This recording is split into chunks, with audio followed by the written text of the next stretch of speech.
ऐसा लगा अंत में बताइएगा जरूर। अरे बहू, चाय ले ले, उठ जा बेटा।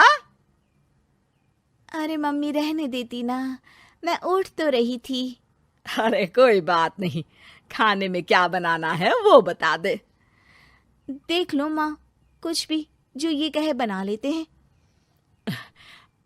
बेटा, मैंने तो जो सब्जी थी वो काट दी है, तू बस रोटियां बना लेना।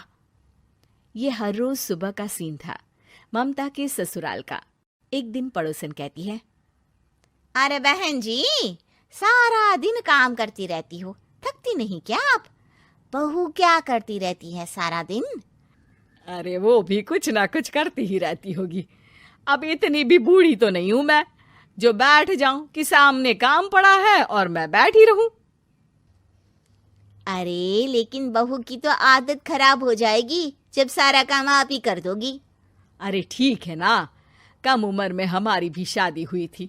अब आजकल के पढ़ने लिखने वाले बच्चों को सारी जिम्मेदारी लेने में भी तो वक्त लगता है। बहू है तो क्या हुआ, मेरी बेटी की उम्र की ही है ना।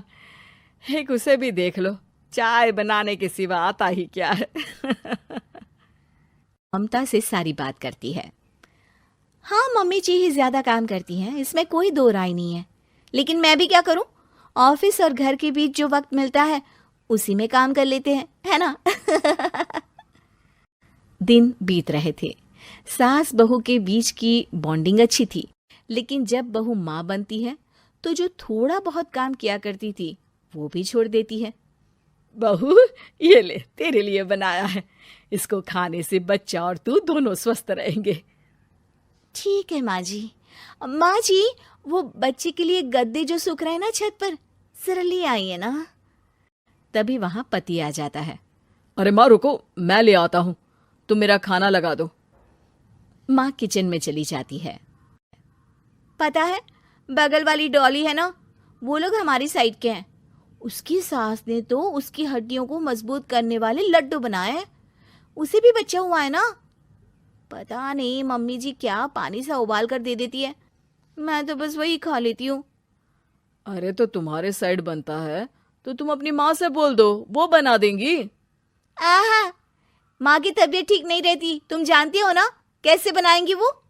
अरे क्या हो गया सासू माँ को? कल तक तो फेसबुक में किटी की फोटो डाल रही थी। अच्छा अच्छा, चुप रहिए। डॉली की सास ने मनाया है, तुम लोगों का भी तो फर्ज बनता है। तभी वहां सास आ जाती है। ये ले बहू, गर्म पानी की बोतल, गर्म पानी पीने से पेट अंदर हो जाएगा। नहीं नहीं माँ जी, गर्म पानी पीने से प्यास नहीं बुझती। अरे पी लेना बेटा। वो बगल वाली डॉली को तो जानती है ना, जो तुम लोगों के साइड की है। तेरे साथ ही उसका भी बच्चा हुआ था। बेचारे का कोई ख्याल रखने वाला नहीं, सारा काम करती है और रात में बस एक लड्डू खाकर सो जाती है। पेट तो लटक ही गया है और बच्चा तो कितना कमजोर सा है उसका। अच्छा माँ, क्या बात है, डॉली की ये हाल है? क्यों मैडम, क्या कहना है आपका? अब पता है मुझे, किसी के पास मेरी सास की तरह सास थोड़ी ना है। नहीं नहीं बेटा, ऐसा नहीं है। मेरे लिए तो तुम सभी मेरे बच्चे जैसे ही हो।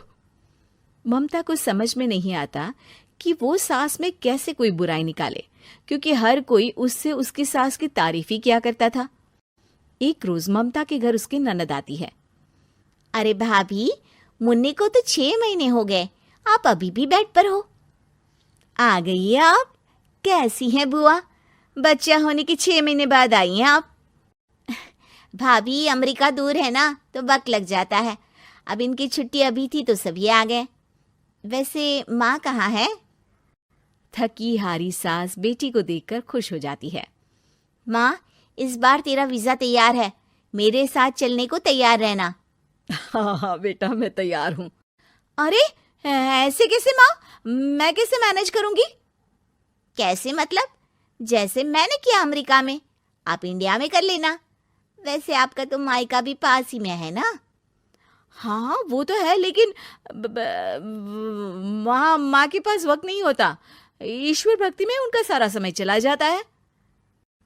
भाभी, बेटी परेशान हो तो माँ का ध्यान आरती में कैसे लग सकता है? समझ में ही नहीं आता।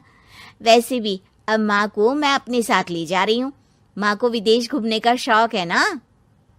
ममता मन मारकर चुप हो जाती है, लेकिन मन ही मन सोचती है कि वो कैसे सारा काम मैनेज करेगी।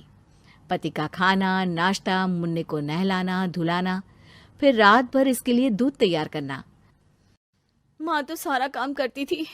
हे भगवान, ना भाई ना। क्या हुआ भाभी?